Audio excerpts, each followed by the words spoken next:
pouco, questão de minutos, terminou também no Estádio Independência, em Belo Horizonte. O Atlético Mineiro segurou um importante resultado, venceu o Flamengo 2-1, jogando desde o final do primeiro tempo com um homem a menos. O Elias acabou sendo expulso, o VAR foi utilizado lá em Belo Horizonte e a gente acompanha os gols da vitória do Galo contra o Flamengo. Faz também um belo início de Brasileiro, o Atlético.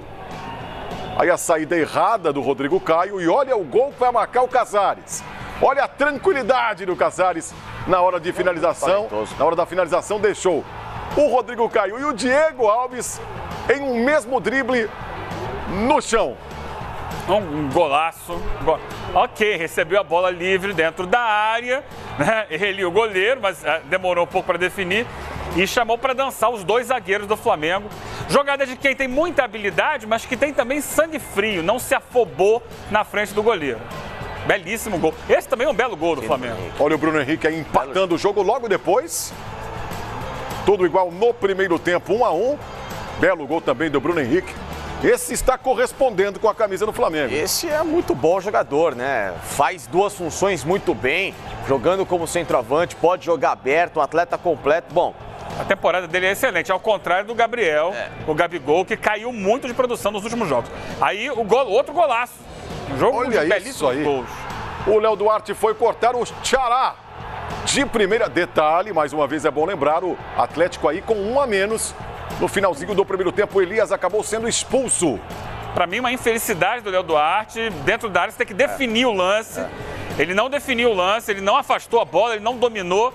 Ele jogou um pouquinho mais para frente e ninguém esperava que o Casares fosse girar dali e bater como bateu. Lembrando Van Basten, na seleção da Holanda, lá em 1988, na final da Euro. Claro, guardadas as devidas proporções, mas um chute sem ângulo que pouca gente imaginava que ele fosse tirar dali. E outra coisa, não acreditar, outro erro dos dois zagueiros do Flamengo, não acreditaram que o Casares pudesse fazer aquilo. Não tem que imaginar, tem que encurtar, não deixar ele pensar, não deixar espaço. Teve espaço, ele vou chutar. E acertou uma pedrada lindíssima. A partir daí, a gente está vendo os melhores momentos do jogo. A partir desse gol, que foi com 1 minuto e meio do segundo tempo, o gol do Tchará, 1 minuto e meio. O jogo acabou, só deu Flamengo. O Abel chegou a tirar um zagueiro, o Léo Duarte, para botar atacante, botou o Vitinho, botou o Lincoln no lugar do Arrascaeta, depois foi para dentro, botou mais gente no ataque e não conseguiu. Pressionou, martelou, cruzou 800 bolas na área, teve a perder de vista o número de escanteios e a defesa do Atlético muito sólida.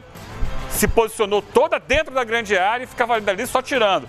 Teve defesa do Vitor, defesas do Vitor importantes no segundo tempo, bolas que passaram raspando a trave. O Flamengo teve tudo para pelo menos buscar um empate, mas a bola não entrou. Mérito do Atlético Mineiro, azar do Flamengo, que teve o domínio completo, mas não conseguiu furar a zaga adversária. O Atlético vence, o Flamengo perde a segunda no Campeonato Brasileiro.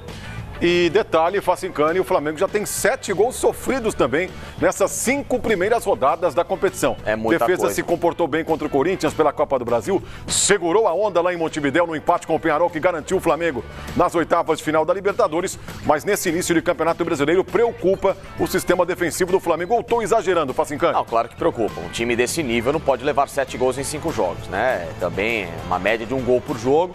Para uma equipe que quer brigar na parte de cima da tabela, você já entrar com a certeza que leva um gol, te obriga já a jogar de uma forma muito mais exposta e às vezes muito mais insegura daquilo que seria um time que tem uma defesa muito mais sólida, né? Então já começa no princípio básico que o Eugênio falou agora, de você saber se defender. Se o time já entra tomando um gol é porque a defesa tem um certo tipo de problema. Hoje foi uma noite infeliz dos dois jogadores, né? Do Rodrigo Caio e também do próprio Léo Duarte, com erros individuais que geraram as jogadas que resultaram em gol do Atlético Mineiro. Mas por outro lado também dá pra gente colocar duas coisas. Primeiro, o segundo tempo do Atlético foi com um a menos, então natural que o Flamengo se lançasse mais ao ataque, até pela matemática dos jogadores em campo. O Flamengo tinha uma superioridade em relação ao rival. E em segundo, o Atlético Mineiro tem 2 jogadores que eu acho que são bem diferentes em relação ao que o Levir não escalava.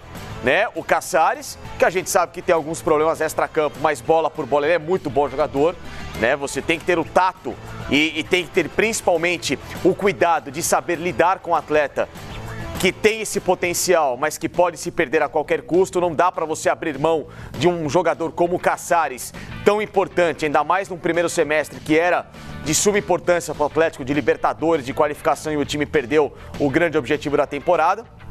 E o Thiará, que não era escalado. O Thiará é um atacante diferente em relação ao que o Atlético tem de elenco. Então olha só como a entrada novamente desses dois jogadores fez com que o Atlético nesses últimos jogos crescesse um pouco de produção. Mesmo na derrota para o Palmeiras, esses caras foram aqueles que no último final de semana criavam um pouquinho mais de perigo e que hoje foram decisivos no jogo contra o Flamengo. Alguns jogadores, ô Silva, independentemente de qualquer situação, quando eles são diferentes perante o elenco que você tem à disposição, não podem ficar fora. E o Levir abrir a mão, o resultado dá nisso também, de um time que teve insucesso também pela falta de qualidade. O Atlético segurou uma pressão muito grande e a gente vê pelos lances, Eugênio, que o goleiro Vitor voltou a atuar muito bem, fez uma grande partida. Sim, exatamente em cima disso, eu tenho aqui, para ilustrar, eu falei aqui, brincando, né, 800 cruzamentos, não foram 800, foram 45 cruzamentos. Brincadeira? 45 cruzamentos do Flamengo, 37% deles que encontraram jogadores do Flamengo na área. Foram 16 escanteios a favor do Flamengo contra 2 do Atlético. Foram 19 finalizações do Flamengo, 10 na direção do gol. Olha só o volume.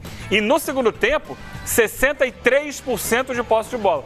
O Flamengo massacrou o Atlético, mas a bola não quis entrar. E não quis entrar por conta de um personagem que a gente já conhece. São Vitor está falando lá no Estádio Independência.